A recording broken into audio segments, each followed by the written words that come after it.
Hey, this is Aga. In this short video, I want to talk about the biggest problem with understanding customer buying behavior. And the biggest problem with understanding customer buying behavior is this.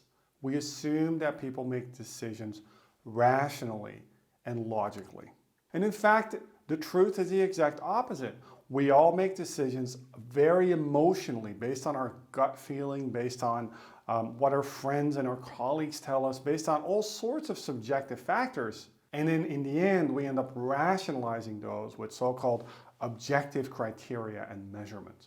Now, if you want to truly understand customer buying behavior, you want to look at 4 different categories, 4 different decision-making criteria, 4 different elements that customers and clients look at before they make a decision. And the first dimension is rational emotional. We all have very emotional reasons for making a decision. I like you as a seller. We've done business in the past and that went well. I like your firm because it's highly prestigious. Those are all examples of emotional factors. Emotional factors can also be things like, I think this will be good for my team. I believe this will be good for my career. I believe this will position me well for the next move that I want to make inside this corporation. Rational factors are much more rational, obviously, and therefore less emotional. Rational factors are things like, I like the business case. I like the internal rate of return. I like the financial benefits and the financial outlook of this proposal. But it could also be other things. They could things like, I like the idea of reducing our throughput time by 35%. Rational factors tend to be quantitative in nature, but not always, whereas emotional factors tend to be much more qualitative. Rational factors are also factors that we typically easily uncover with clients, whereas emotional factors are much more difficult. So in addition to the rational emotional dimension, there's a second dimension, which is what I like to call collective and personal. When they're making buying decisions, buyers always have some form of collective benefit in mind. Now, a lot of times they can be collective rational, things like, I like the financial return on this project for us as a firm, but it can also be emotional.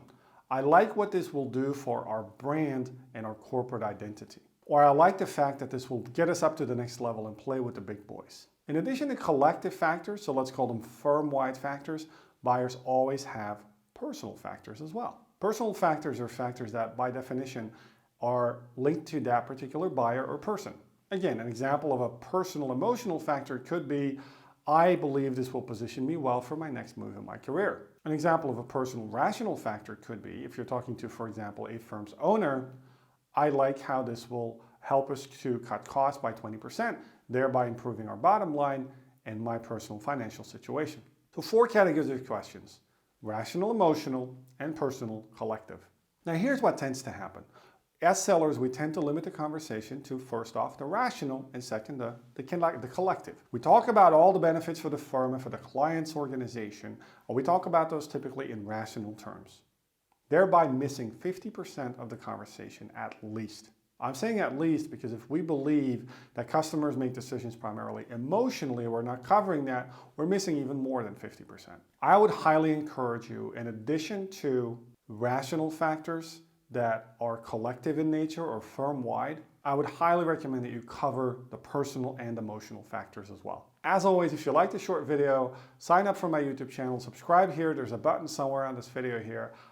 If you want more practical, tangible sales tips and advice to walk into the next meeting with, to help you do things a little bit differently and over time get more successful, sign up for the YouTube channel, and I'll see you on the next video.